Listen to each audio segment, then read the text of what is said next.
You didn't watch a leak get posted. You watched a signature get planted. Somebody registered an account under Bravo's government name, Vincent, dropped what looks like round 2 of that video, and vanished it before the timeline could screenshot straight. That's not a leak. That's a framed job with a bow on it. And by sunrise, the man whose name was on the account was on Threads, talking about spirit teams loading up. Cute. But somebody had to hit post. And somebody had to hit delete.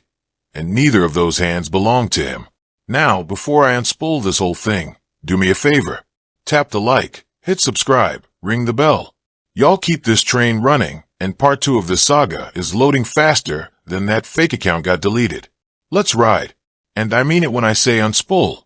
Because this one has more thread on the bobbin than any Blueface situation in the last 2 years. And that's saying something, because his last 2 years have been nothing but thread. Every layer you pull reveals another layer underneath. Every screenshot points to another screenshot. Every deleted post has a wayback ghost. So we're not skimming. We're going through this the long way. Because the short way is how people miss the details that matter. Here's the anchor. On July 5th, 2026, a second clip surfaced on X involving Jaidyn Alexis and Bravo. The same Bravo who used to move as Blueface road manager and best friend. The account went up under the name Vincent Rodriguez, which is Bravo's legal name, and inside of a few hours it was gone. Reports claim Blueface on IG reposted the encounter before his page, @BluefaceBaby, also got yanked off the platform. That's the sequence. Post, repost, ban. All inside one news cycle. Watch the choreography, though. Because choreography is the word. Not chaos. Not impulse. Choreography. A leak that happens by accident doesn't come with matching accounts and government names. A leak that happens by accident doesn't get reposted from the primary handle inside the same window. A leak that happens by accident doesn't disappear before a single reputable outlet can archive the frame.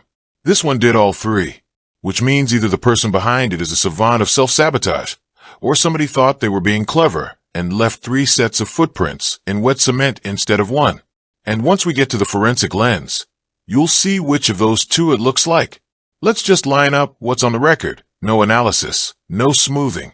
Jaidyn's own words, according to Hot New Hip Hop's write-up on her livestream response after the first tape dropped. Yeah, I did. Yeah, I did. I did it. We all. Y'all not gonna get on Beyonce's internet act like y'all never. She's not denying. She's not spinning. She's confirming it.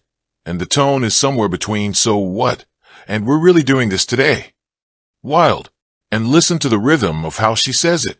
6 yes, in the span of about 8 seconds, according to the clip that circulated. That's not a confession being dragged out of somebody. That's somebody who walked into the room already knowing what she was going to say and daring the chat to interrupt her. There's a version of this response that's defensive. She didn't give us that version. There's a version that's tearful. She didn't give us that version either. What she gave us was the, and what about it version? And that framing choice tells you everything about who's controlling the emotional posture of this story. Bravo. Over on Threads the morning after, per screenshots circulating widely. My spirit team loading up after learning someone plotting against me. I hear horns. A commenter underneath, the one everybody keeps quoting, said what a lot of people were already thinking. That's messed up. They're trying to get you charged for someone else's actions. Okay, note that word. Charged. Not embarrassed. Not exposed. Charged. We'll come back to that. Because that word doesn't just leak out of a comment section. That word gets typed by somebody who already ran the mental math on what statute this touches. Random commenters don't reach for charged, unless the situation has already framed itself as a legal one in their head. And the fact that Bravo left that comment up, didn't delete it, didn't argue with it, didn't reply, reads to me like tacit acknowledgement. He wanted that word visible. He wanted that word time-stamped. He wanted anybody who checks his threads in 3 months to see that even the peanut gallery understood what was allegedly being set up. Now here's Complex, framing the original round in one line that hits different when you reread it. Blueface says his relationship with Jaidyn Alexis is officially over. Reported hours after the first video hit X. Source. Flat. Just flat. And here's the thing about flat headlines from a shop like Complex. They don't do flat by accident. Complex has been covering Blueface since Oceana. They know the beats. They know the players. They know that when a rapper announces a relationship is over hours after leaking his partner's intimate footage, the announcement isn't news, it's evidence. So they ran it plain. No adjectives. No adverbs. Just a sentence that would read the cleanest if it ever showed up in a court exhibit's press attention appendix. That's editorial discipline.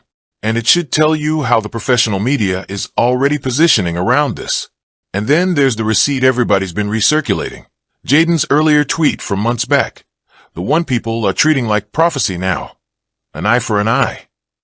That was her response after Blueface reportedly slept with her best friend Sati. According to Hot New Hip Hop, that same phrase is now being read as the mission statement for the entire Bravo situation. Half laugh. Half laugh because, think about the placement. She didn't tweet, "I'm going to sleep with your best friend." She didn't tweet, "Watch what I do next." She tweeted a biblical proverb short enough to fit on a bumper sticker. It's the kind of post that reads like nothing in the moment and reads like a foghorn in retrospect. And that's the second time in this saga we've seen the looks like nothing until it looks like everything pattern. First the tweet, then the threads post. Both of them written to be reread later, not consumed in the moment. Somebody in this triangle understands how the archive works. Actually, two somebodies. Maybe three.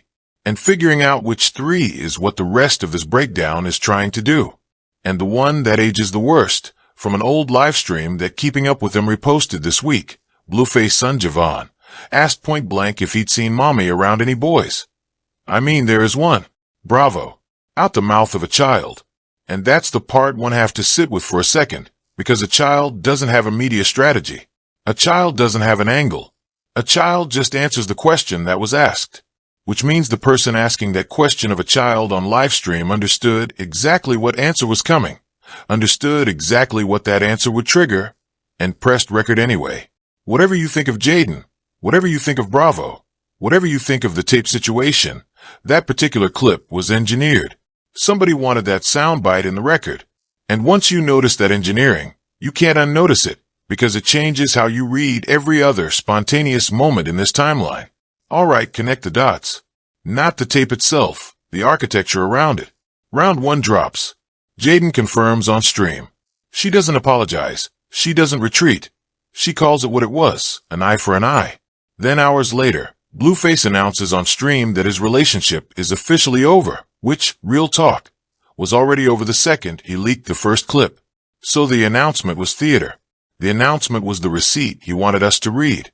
Then, and this is the part that made me sit up, a second account appears, registered under Bravo's real name, drops what may or may not be a part two, deletes itself before the timeline can catch a full breath, and the same night, Blueface IG allegedly reposts it, and then his own page gets nuked. Hold on. Back up. That's the part. Because if you're Bravo, why would you register a public-facing account under your government name? Post a video that could land you in the middle of a revenge porn conversation in California, and then delete it like you don't want smoke? You wouldn't. You wouldn't do any of that. That's not how somebody protects themselves. That's how somebody gets framed. His cameraman adjacent people are already saying the account wasn't his. Bravo's own threads post literally reads as a preemptive alibi. Someone plotting against me. Present tense. Written like he already knew what the account was for before most of us did. And let me push one layer deeper on that timing, because I don't think people are looking at the clock hard enough. A working theory of the sequence. The fake account went live in a window when Bravo was reportedly not on any public-facing platform. Meaning, if you're building a plausible timeline for a defense, you'd want a witness or a receipt showing that in the exact minutes the Vincent Rodriguez account was posting, the actual Vincent was somewhere provably offline. Phone records. Cell tower pings. A DoorDash receipt. Any one of those is now more valuable to Bravo than any statement he could make on camera.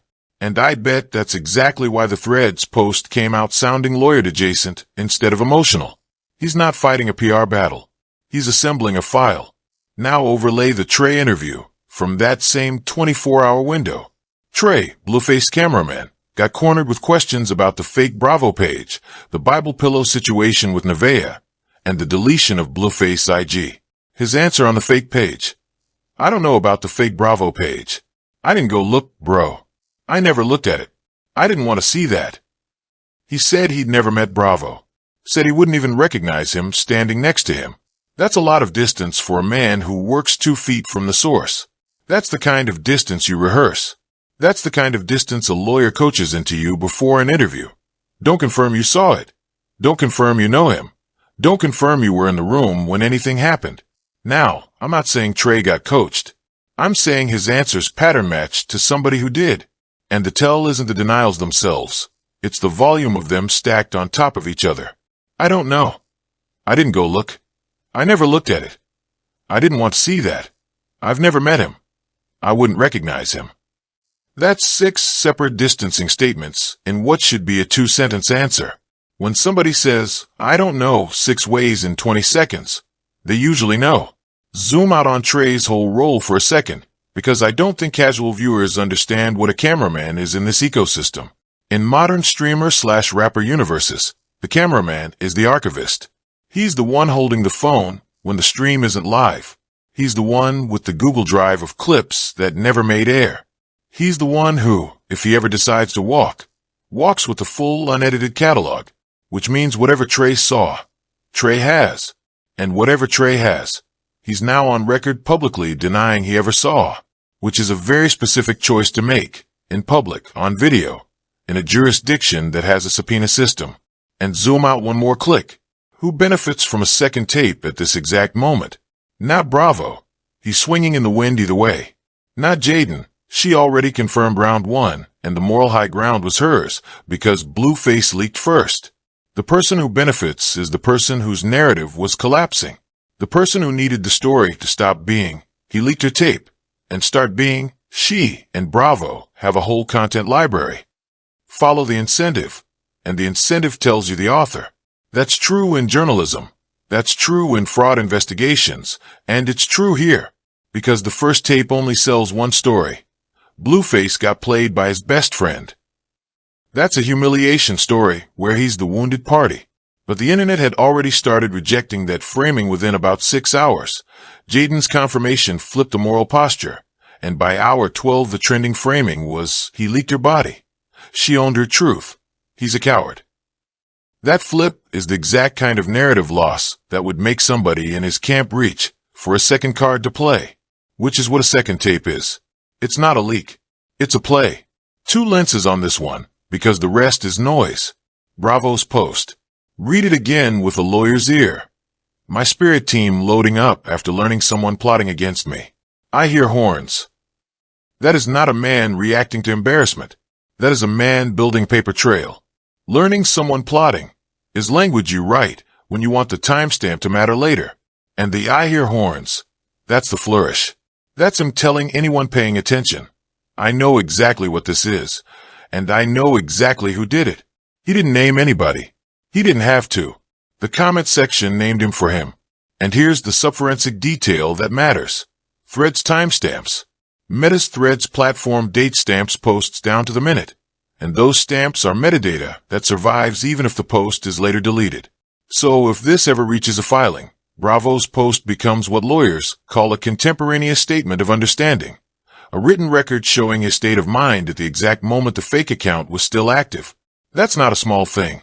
That's the difference between he found out later and he was blindsided in real time. Contemporaneous statements are treated very differently by courts than after-the-fact interviews. Bravo, or whoever's advising him, knew that, which means the Threads post wasn't a reaction. It was a filing. And this is where it stops being messy and starts being dangerous. California Penal Code 647J. 4. Revenge porn statute. Distributing intimate images of another person, without consent, with intent to cause emotional distress, misdemeanor, up to 6 months in county jail, up to $1,000 fine, and that's before we talk civil damages. Now stack that on top of a man who just came home from a 4-year prison bid for violating probation on a 2021 assault case. One more county-level charge from the wrong jurisdiction, and we're not talking about IG bans anymore. We're talking about paperwork with a case number on it. And the compounding effect here is what most commentary is skipping over. When somebody is on post-release supervision, even informal supervision, a new charge doesn't just add its own consequences. It reactivates the underlying case. Prosecutors in California have discretion to argue that a new offense, while under any form of court oversight, demonstrates a pattern, which affects everything from bail to plea offers to sentencing recommendations. So the 647J for exposure isn't just 6 months and $1,000. It's 6 months and $1,000 stacked on top of whatever revival of the underlying supervision they can argue for. That's the math that turns a misdemeanor into a life-altering charge. That's the math a defense attorney would walk into a room and lay on the table in about 3 minutes. I had to read that penal code twice, honestly, because the thing about 647J 4 is that it doesn't require the image to be new. Repost counts. Res air counts. I didn't film it, I just posted it, is not a defense. So the account under Vincent's name? Doesn't matter whose name it was registered under if a prosecutor can prove who actually uploaded it. And here's where the platform layer becomes the story. X, Instagram, Threads. All three retain internal logs of account creation, device fingerprints, IP addresses, and session data. A subpoena from a competent DA's office pulls all of that. It pulls the phone the account was created on. It pulls the Wi-Fi network. It pulls the payment method if there was one. It pulls the recovery email. And crucially, it pulls the deletion request because platforms log who hit the delete button as carefully as they log who hit the post button. So even a scrubbed account leaves a full skeleton behind. And that skeleton is exactly what a prosecutor pulls first. The Vincent Rodriguez name on the account is honestly the least useful piece of evidence in the entire chain. The IP address is the whole ballgame.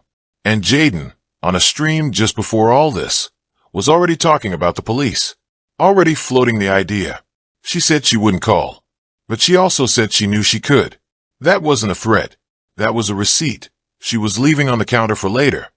And I want to be careful here, because there's a difference between she's going to file and she's positioning to be able to file. Those are different postures. Positioning to be able to file means preserving screenshots, saving DMs, keeping the confirmation stream itself as evidence, and, most importantly, publicly stating awareness of the option. Every one of those boxes was checked in that stream. Whether she ever walks into a police station is a different question entirely. But the paperwork could be assembled on her end inside of an afternoon. And that's a very different power position than most people in her spot ever get to sit in. Look at how 3 different outlets carried this, and tell me the framing isn't doing work. Hot New Hip Hop went clinical. Headline dry. Quotes intact. Sourcing tight. They framed Jaidyn as responding to Blueface, keeping her on the defensive posture even though her actual quotes were pure offense. That's a framing choice. That puts the story in the messy baby mama drama file cabinet. And the file cabinet metaphor matters, because file cabinets aren't neutral. Every outlet has a set of them. Celebrity drama, industry news, criminal, legal breakout comeback. Where a story gets filed determines who ends up reading it. Filing this under messy baby mama drama routes it to the audience that treats these situations as entertainment, not the audience that treats them as legal events. That routing decision is a soft way of shaping public sentiment without ever writing a biased sentence. Hot New Hip Hop didn't lie about anything. They just picked the cabinet, and the cabinet did the rest of the work. Times of India, of all places, carried the story as Blueface breaks silence before suddenly ending emotional livestream. Read that headline again. That's not a scandal frame. That's a sympathy frame. That's positioning him as the wounded party. From a global outlet with no dog in this fight, which tells you the wire copy floating out there was written by somebody who wanted the sad boy angle to lead. And the mechanics of how that happens? Wire services. When a story hits a certain velocity, PR-adjacent agencies push pre-written framing to secondary outlets that don't have the time or the budget to do their own reporting on an American rapper. Times of India didn't call Jaidyn. Times of India didn't call Bravo. They picked up whatever version was floating and ran it clean, because their readers don't know the difference and their editors don't have skin in the fight. That's how a suddenly ending emotional livestream framing gets planted in the global record without a single fact check on whether the emotion was real or whether the ending was performance. And once it's in the global record, it's in the search results. Forever. Then the shade room adjacent posts and Facebook complex reposts leaned all the way into the relationship officially over declaration, treating it like breaking news, when in reality it was a man announcing something the video had already announced for him. 3 outlets. 3 completely different center of gravity points. And notice, not one of them led with illegal exposure. Not one of them opened on, "This man just did a felony adjacent thing for months after coming home from prison." Which is honestly the biggest tell in the entire media rollout. Because when 3 outlets, across 3 continents, with 3 different editorial perspectives, all coincidentally miss the same angle, that's not editorial coincidence. That's an angle that isn't being surfaced, because surfacing it changes the tenor of the whole story. A messy triangle story generates clicks. A potential 647J, 4, violation by a man on post-release supervision, story generates lawyers. Outlets know the difference. And the outlets that pick the click frame are, whether they mean to or not, providing narrative cover for the person whose exposure is legal rather than reputational. That's the media split doing quiet work. Now, the counter-narrative. The camp that says Jaidyn cheated first, she deserves the leak. Let's Steelman it real quick. Their argument. He was locked up. She stepped out with his manager. The eye for an eye tweet proves premeditation. So whatever hits back is fair. Coherent, in a barbershop logic kind of way. Except, cheating isn't a crime. Leaking intimate footage is. The 2 things aren't on the same shelf. They're not in the same store. They're not even in the same zip code. You can be hurt and still be the one holding the smoking gun. Those things coexist. And nobody signed a form agreeing that infidelity gets punished with a public tape drop. That's not how any of this works, legally or morally. And I'll go one further. The barbershop logic version of this argument only holds if you accept the premise that private grievances get to be adjudicated with public consequences. That's the premise. That's the whole load-bearing beam. And that premise falls apart the second you apply it in any other direction. Nobody's out here saying he violated probation, so she gets to release his medical records. Nobody's out here saying he cheated on Cryptix, so someone should leak his private texts. The rule only works one way in the barbershop version, which means it's not a rule. It's a preference dressed up as one. Once you notice that, the whole, she had it coming frame collapses under its own weight. Now let me tell you what I actually think is happening here. The mainstream read is, messy triangle, jealous rapper, betrayed baby mama, best friend gone wrong. The tabloid arc. Here's where I disembark from that train. This entire second tape moment isn't about Jaidyn. It's about Cryptix. Stay with me.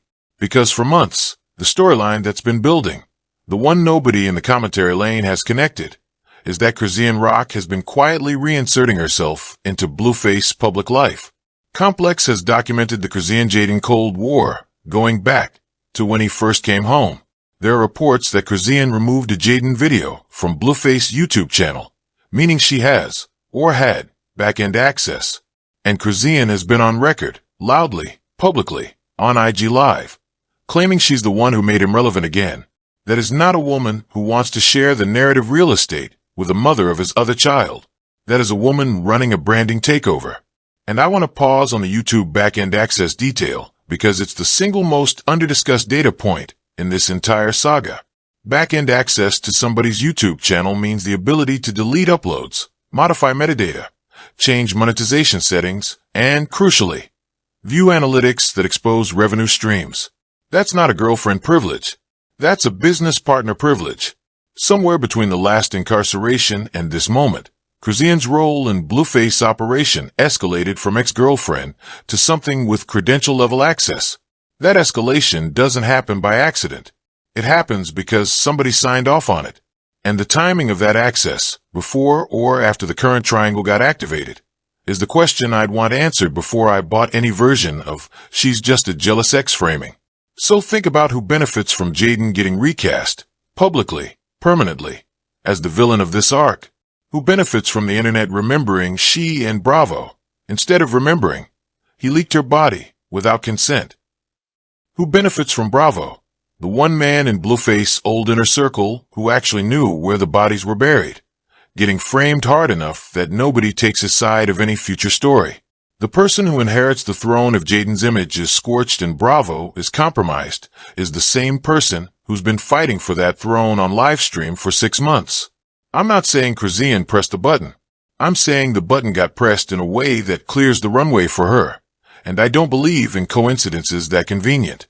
And this is where I have to slow down, because I know the pushback is coming. You're just blaming the woman. Fair. I hear you.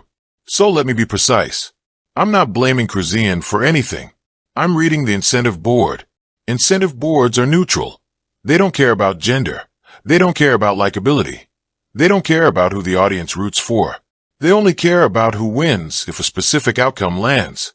And in this specific outcome, Jaidyn discredited, Bravo isolated, Blueface framed as the wounded protagonist. There's exactly one person left standing whose brand upgrades. Naming that person isn't an accusation. It's an observation. And observations are what we're supposed to be doing here. The opposition camp will say I'm reaching. That this is Blueface acting alone. Out of ego. Out of jealousy.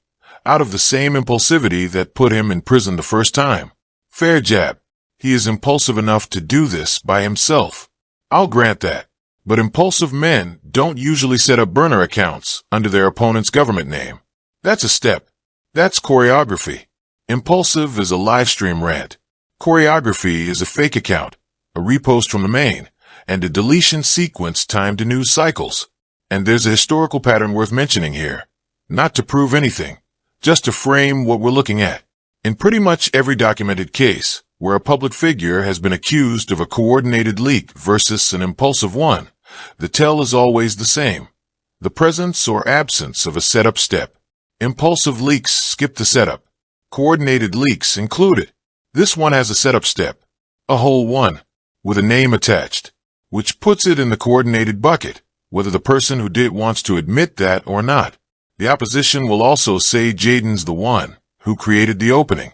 Sure, nobody's arguing she didn't, but she confirmed it on her own terms, on her own stream, in her own words, which is the closest thing to control anyone in this triangle has managed to keep. She lost the tape war. She's winning the narrative war. And that's the part that has somebody nervous enough to try round 2. Some folks will say this is old hip-hop's oldest playbook. Humiliate the woman, isolate the friend, control the story. And they're not wrong, they're just early.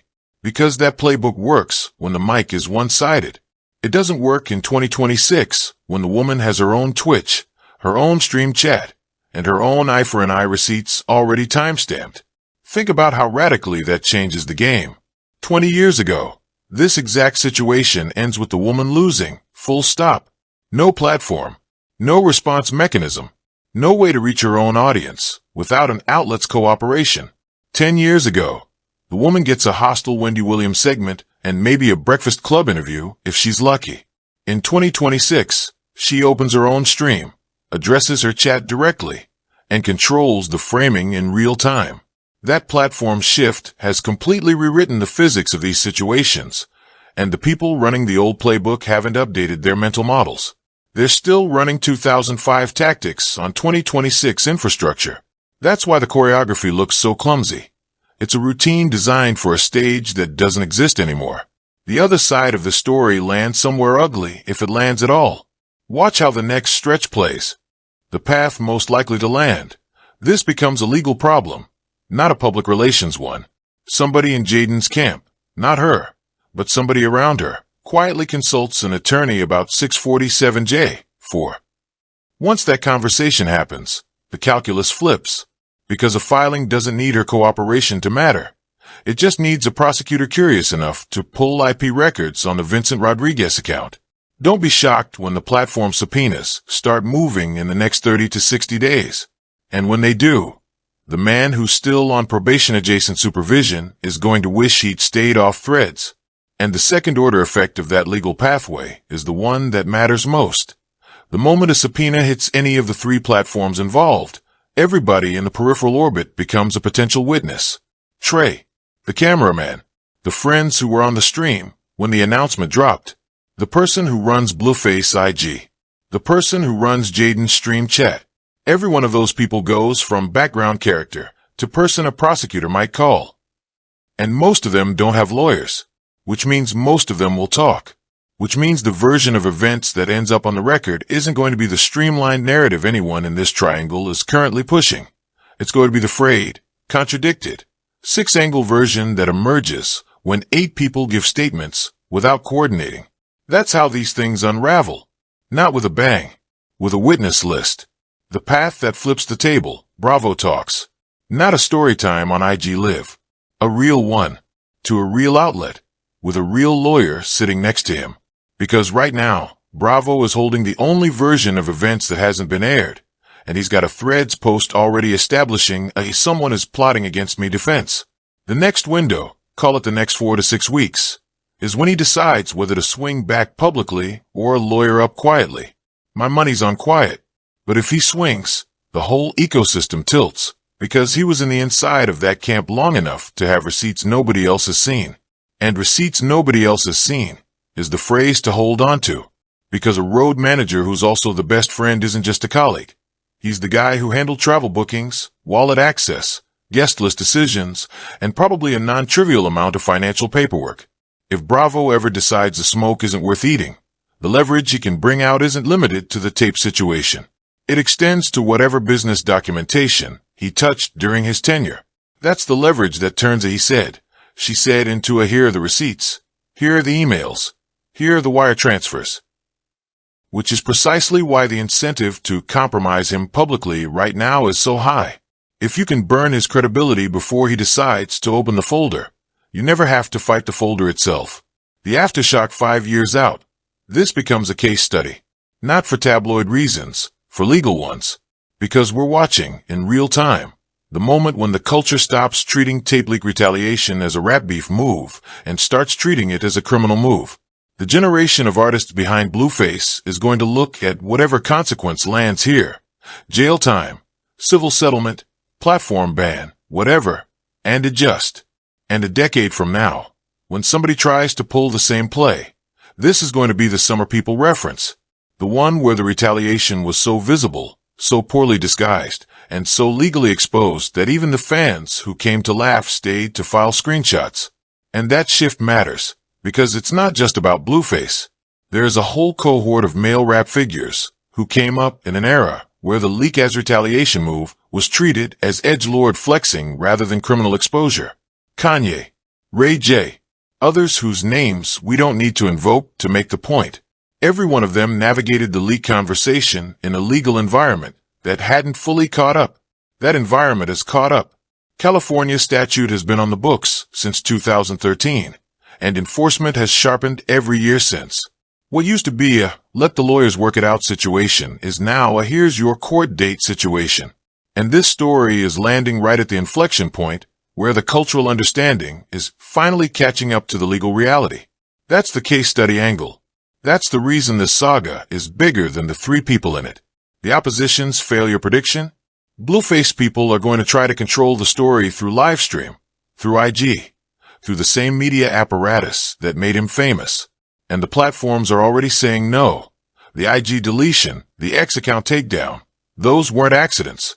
Those were policy triggers pulling in real time.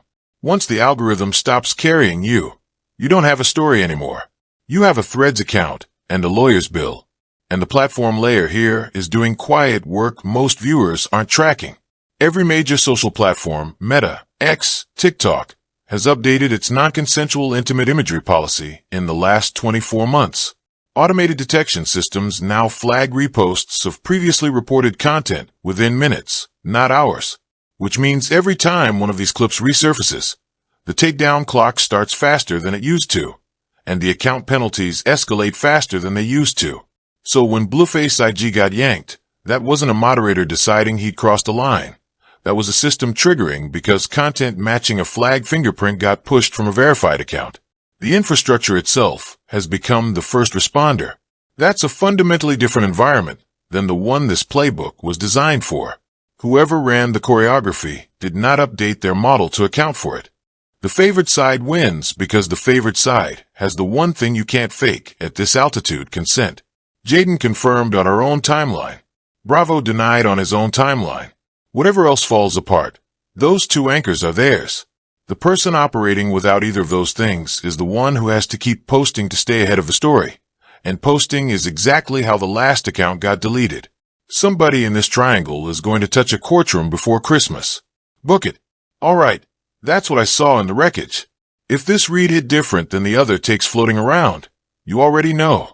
Smash the like, subscribe, ring the bell, and drop your read in the comments. I want the ones I missed. Part 2 of this is already cooking. Fame Cryptix.